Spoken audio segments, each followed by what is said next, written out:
On today's show, will the Clippers be able to retain their defensive identity this season, even with the new additions? Going to be talking about it all on today's Locked On Clippers.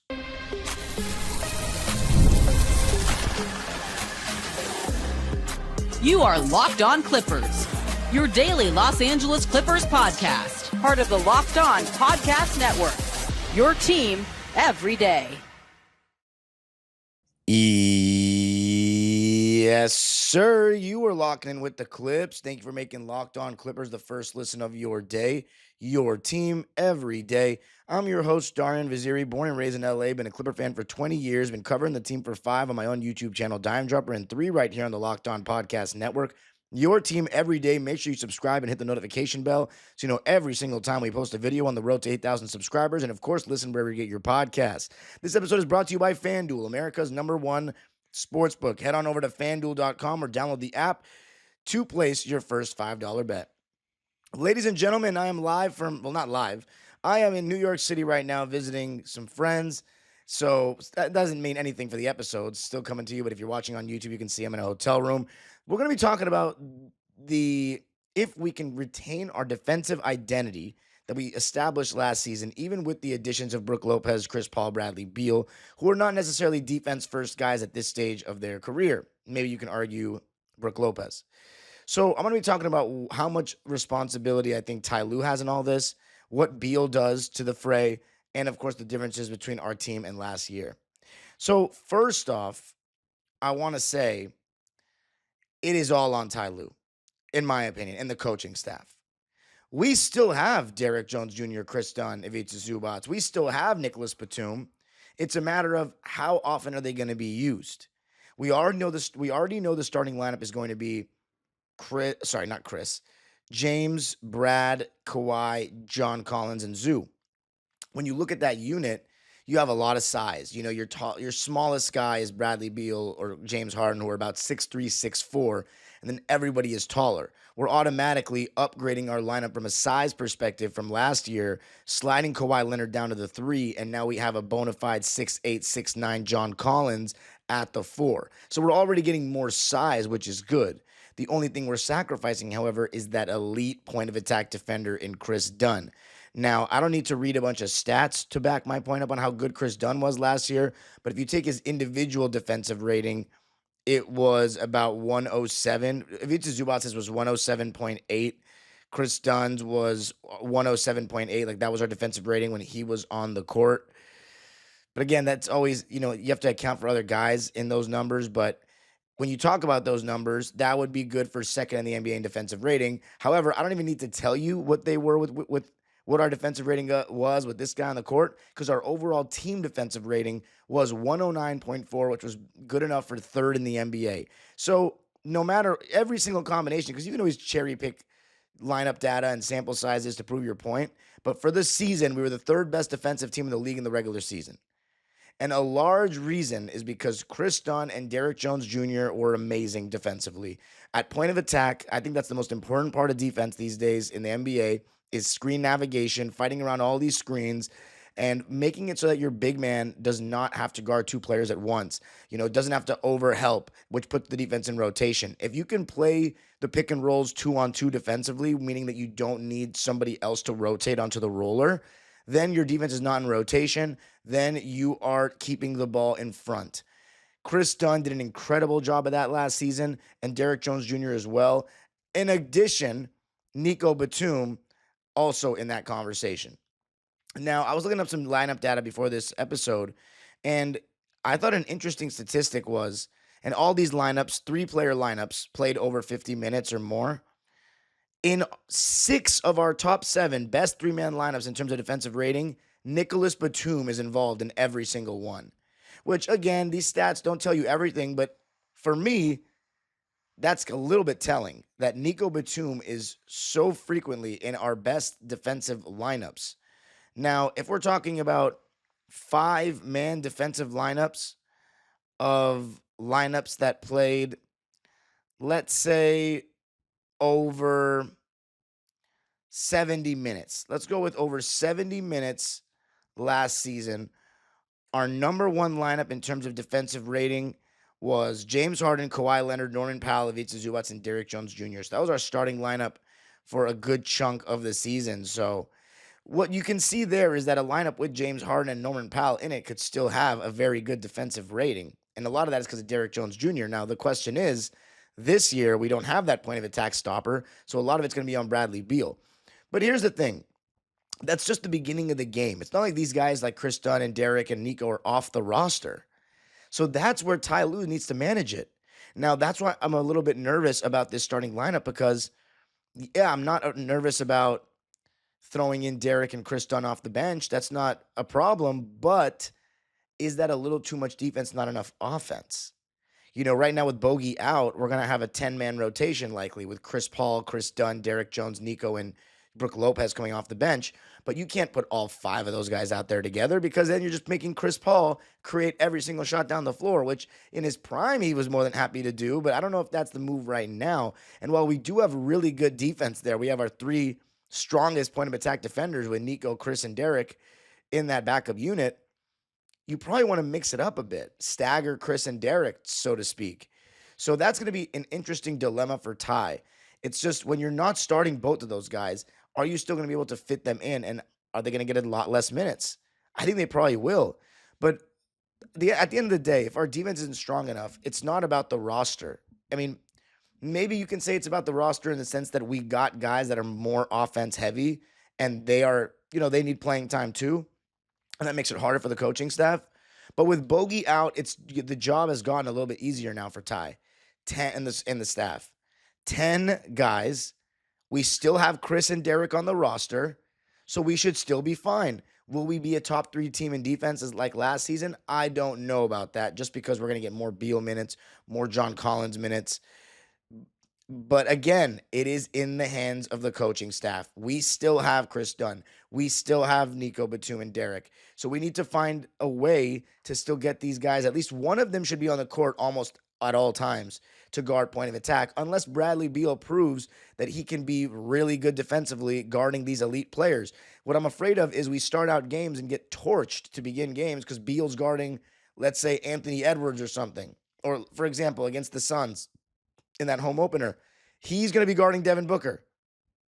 Is that ideal? Not really. So if Booker comes out killing us, maybe we quickly go to Derek and Chris Dunn. And Ty needs to be ready to make adjustments. If Beal is struggling to start the game defensively, you got to pull him out quick, stagger him with Chris Paul's unit, or play him with Chris Paul's unit and stagger him from James so we always have a ball handler out there. Or a ball handler that's under 34 out there. That's good. Although it doesn't apply to James Harden because he's old. So whatever. Forget what I said. Basically a star level kind of ball handler out there at all times. If Harden's not in, you have Chris Paul and Beal, someone else that can score as well. But what about if Bradley Beal we get out to bad starts consistently because he can't guard very well? Are we willing to take him out of the starting lineup? I don't know. So again, it all falls on the coaching staff. That is my number one takeaway from if we can be the same level of defensive team, it all falls on the coaching staff. But coming up, what kind of difference and impact is Bradley Beal going to be making in this conversation? Going to be talking about that coming up.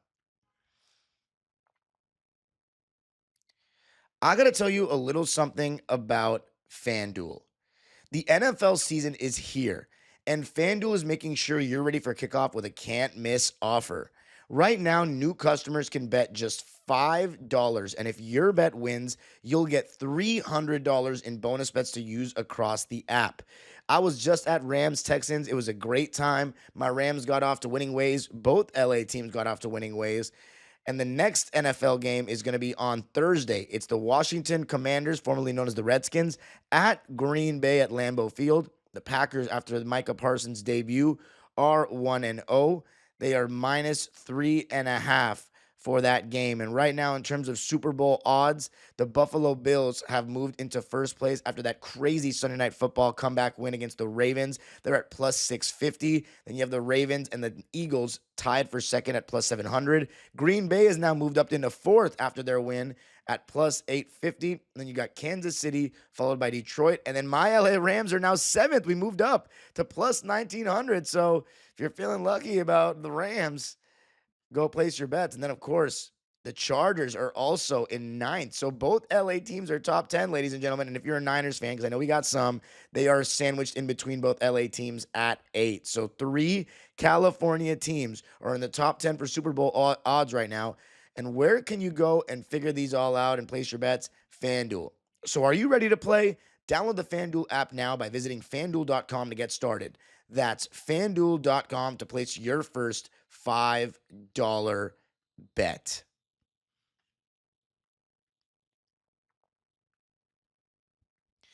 All right, so talking about if our new look roster is going to affect the defensive identity that we had last season. And here's the thing. I'm a defense first guy. I've always believed that teams that win at every level have to have good defenses. I have never seen a bad defense win an NBA title. I've seen some not so great offenses win an NBA title, but I've never seen a bad defense win an NBA title. I'd say the worst defensive team I've seen win an NBA title was the 2016 Cleveland Cavaliers, who, look, granted, they got a little bit of luck in that run with the suspension of Draymond Green and the injury to Andrew Bogut, but they really just clutched up. They really just clutched up. LeBron stepped up his defense. Kyrie Irving stepped up his defense. J.R. Smith stepped up his defense. And you still had guys like Iman Shumpert, Matthew Dellavedova coming off the bench in that run. And you also had someone like Kevin Love really step up his defense, as you can remember those switches onto Steph Curry in game 7, keeping him at bay. But what's funny? I say that is the Cavs were still 10th in defensive rating in the regular season. So they were still a top 10 defense in the league in the regular season. So they're not necessarily a very bad defensive team. Now, a team that I also can probably put in that conversation in my time watching ball are the '06 Miami Heat. But look, they were 9th too. So, bad defensive teams don't win chips. They don't. Mediocre I don't know about bad offensive teams winning chips, but there are a lot of offensive teams that have not been great offensively that still won. Because when push comes to shove, one thing in basketball you cannot guarantee is that your shots are going to fall all the time. But what you can more easily guarantee, is you can play hard defense every single night and cause the other team to miss shots, and that will keep you in the game. How many times last year did our offense get a chance to get back into a game because our defense kept us in it? Because we were able to prevent runs, because we were able to prevent big scoring surges from other teams. We stayed in the hunt. And again, as I always say, you can never guarantee that it's not going to be your night shooting the ball. It happens to everyone. But if you stay locked in defensively, you stay locked in on the glass, you will get your chance to win these games and win ugly games. And that's what the Clippers were last season. And it starts with the increased attention to defensive personnel with the additions of Dunn, Batum, and Derek Jones Jr., like I mentioned earlier. Also, another leap on that end of the floor by Ivica Zubac. But the guy that got a lot of credit last season for all of this was Jeff Van Gundy, bringing in a defensive mindset, saying we're going to funnel teams to the middle and play really aggressively with ball pressure, force them into Zoo, and then scramble and just take pride on that end of the floor. At the end of the day, as great of a coach as you can have with that kind of stuff, it all comes down to how badly your players want to play defense. How locked in are they on that end of the floor? Do they have a pride on each possession on that end? And our team did. And that's why I think they were so likable in many ways to fans, and we got behind them so well, is that their effort level was very strong, and defensively throughout the season we were great. Now, Bradley Beal throws a wrinkle in that because, as I mentioned, he's going to be starting. And my opinion of Beal's defense in Washington was that he was very solid. And then when he slowly started becoming like this 30-point per game scoring, you saw naturally that effort tail off. But then it got to the point in like 2020 and 2021 and 2022 where he looked like he wasn't even trying out there. And he's not guarding elite players. He's guarding non-factors. But he's got to be locked in rotation-wise, communication-wise. That kind of stuff still matters. You can't hide defensively in the NBA, even probably more in this era than any, because, there's so much spacing out there, so many shooters to account for, and they can put you in the pick and roll anytime they want. Now, I don't think Brad's the kind of guy that teams are just going to relentlessly go out and pick and roll, but he and James Harden are going to be attacked in pick and roll throughout the season. As far as him starting games, that's going to be a real challenge. Ty Lue said, on the defensive end at least, Ty Lue said that when Brad is guarding good players, he's more locked in. We'll see about that. That's a big statement. So he's going to be guarding good players, all right. I don't know who he's going to be guarding day one against Utah because, like, who is it? Keontae George, maybe? Who's their guy? But because their best player is Lauri Markkanen, but he's not going to be guarding him. John Collins will be. And he practiced against Lauri last season, and played with him, so hopefully that'll work out. But he's going to be guarding Devin Booker that first game to start the game, Bradley Beal. So we'll see how that goes.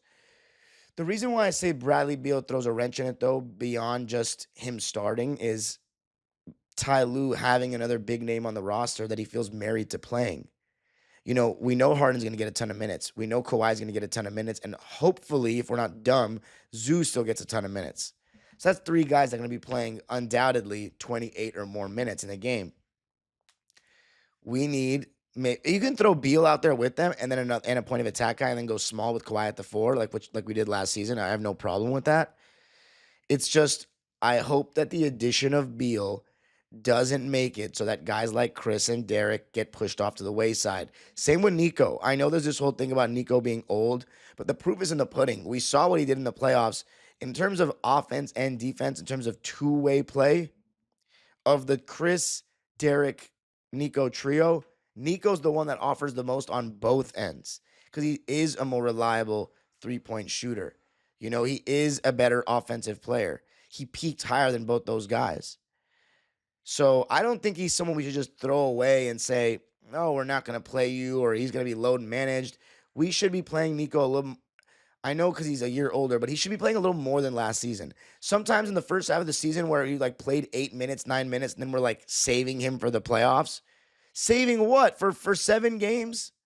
It's not like he's going to play 30 minutes. Maybe one game in the playoffs he'll play 30 if it gets to that, but we shouldn't be treating him like a senior citizen. He played in the Olympics, and this summer he didn't have to play in the Olympics, although he have Eurobasket. Is he playing in Eurobasket? Let me check. Point is, he should be playing. Yeah, I think he might be playing in Eurobasket.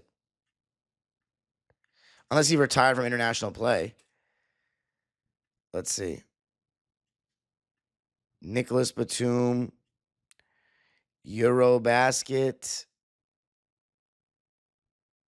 Haven't found anything. I'll double check that. But the point is, hopefully the addition of Bradley Beal does not take away from our defensive identity. We still have Jeff Van Gundy. I know he's still going to find, he's still going to push his defensive agenda and push that attention to detail.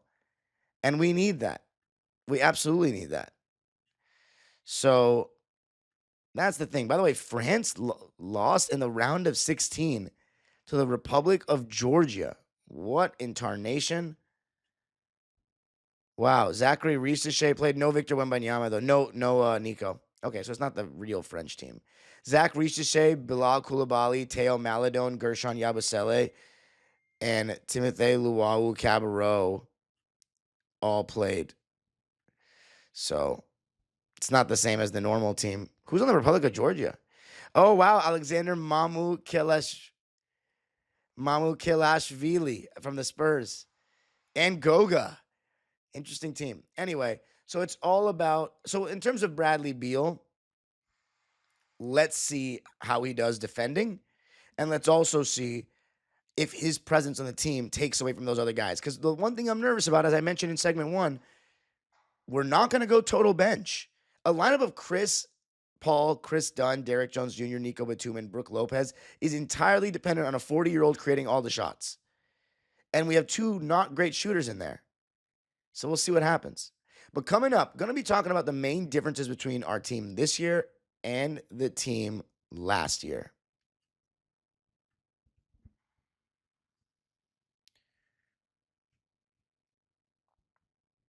All right, so talking about this year versus last, we still have the same coaching staff, but I think the emphasis might be a little different. Last year, we were middle of the pack in offensive rating, top 3 defensive rating. I loved our defensive approach. You look at the teams that win championships, win dynasties, they're always good defensive teams. They're always great defensive teams.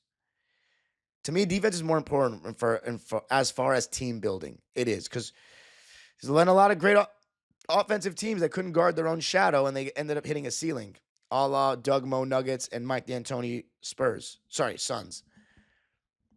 I always build my teams at youth levels defense first, always, because it keeps you in games. Now, it was fun, though. Before the Palisades Rec Center burned, all my teams in the league every season would always allow the least amount of points. That was something we checked in the book every season. But offense, sometimes I was always towards the bottom because emphasis.